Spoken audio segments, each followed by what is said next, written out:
নামাজের পরে মা বাবার জন্য দোয়া করবেন, বেঁচে থাকুক আর মরে যাক, দোয়া করবেনই, মনে থাকবে। রব্বির হামহুমা কামা রব্বায়ানি সগীরা।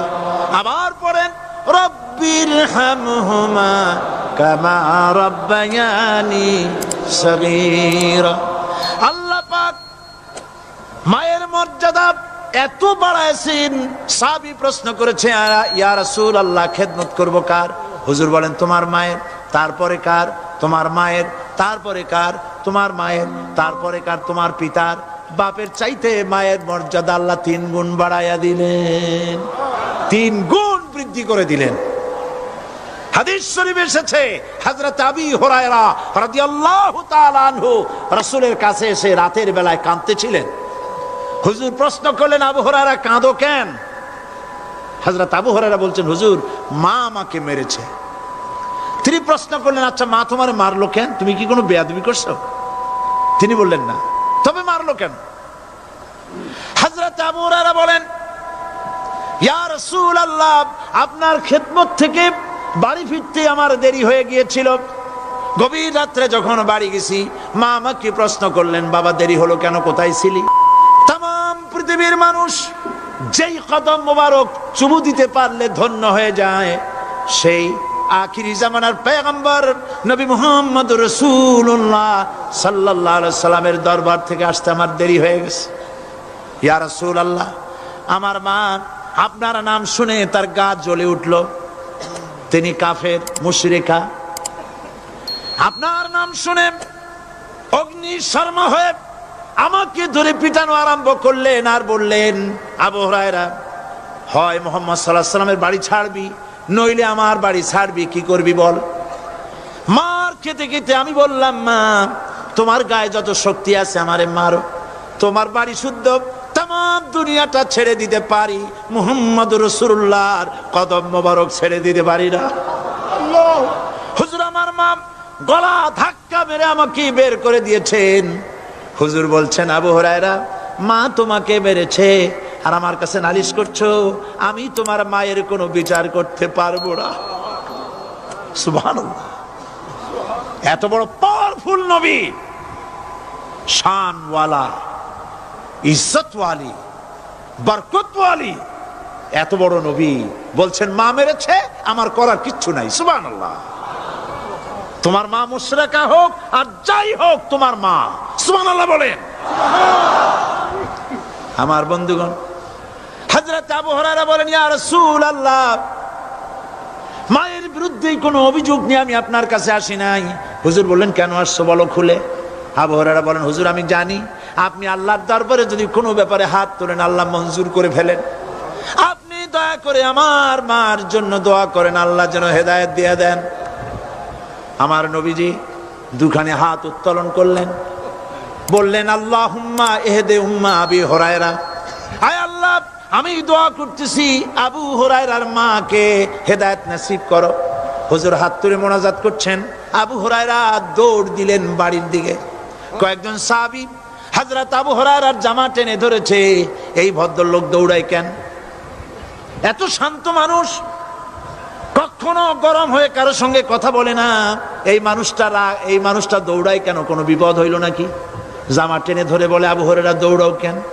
হযরত আবু হুরায়রা বলেন জামা ছেড়ে দাও, কোনো বিপদ আমার হয় নাই, আমি দৌড়াইয়া বাড়ি যাই দেখতে চাই।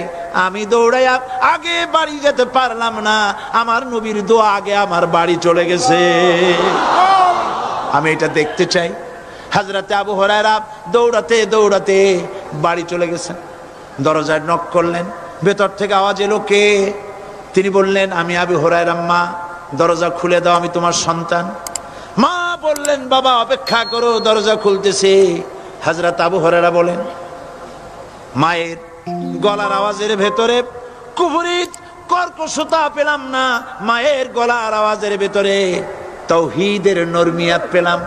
আমার কাছে মনে হলো আমি আবু হুরায়রা বাড়ি আসার আগে নবীজির দোয়া আল্লাহর আরশে পৌঁছে গেছে।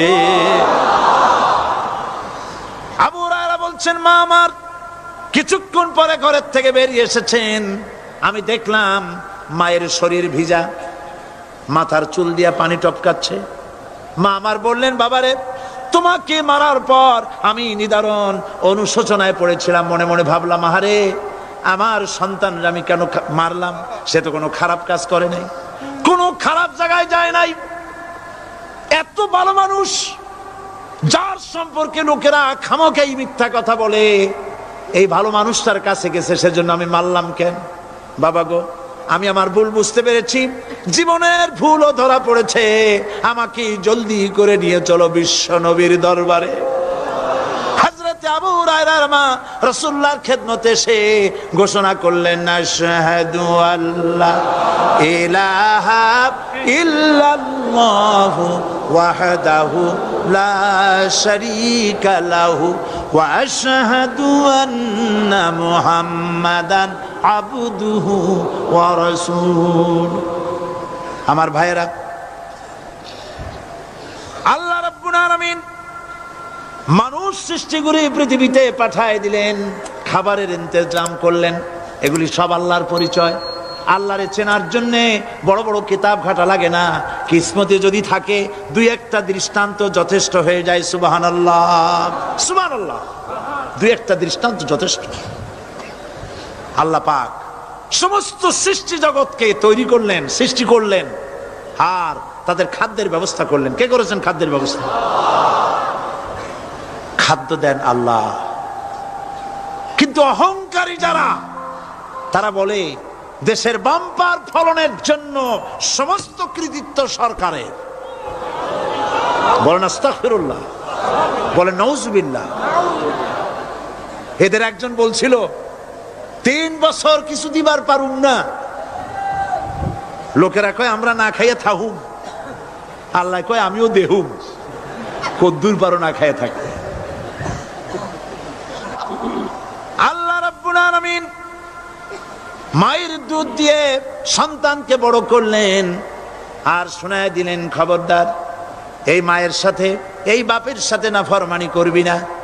মা বাপের জন্য আমার কাছে দোয়া করবে, রব্বির হামহুমা কামা রাব্বায়ানি সাগীরা। সবাই পড়েন আমার সাথে, রব্বির হামহুমা কামা রাব্বায়ানি সাগীরা। আল্লাহ পাক শিখাই দিলেন, বান্দারে আমার কাছে দোয়া করায়, আল্লাহ আমার মা বাপ আমাকে ছোটবেলায় যেভাবে স্নেহের কোলে লালন পালন করেছে, এইভাবে আমার মা বাপ তোমার রহমতের কোলে লালন পালন করো। মনে থাকবে ভাইরা? বলেন মনে থাকবে? প্রত্যেক নামাজের পরে voice TV 26 stay with Quran and Sunnah.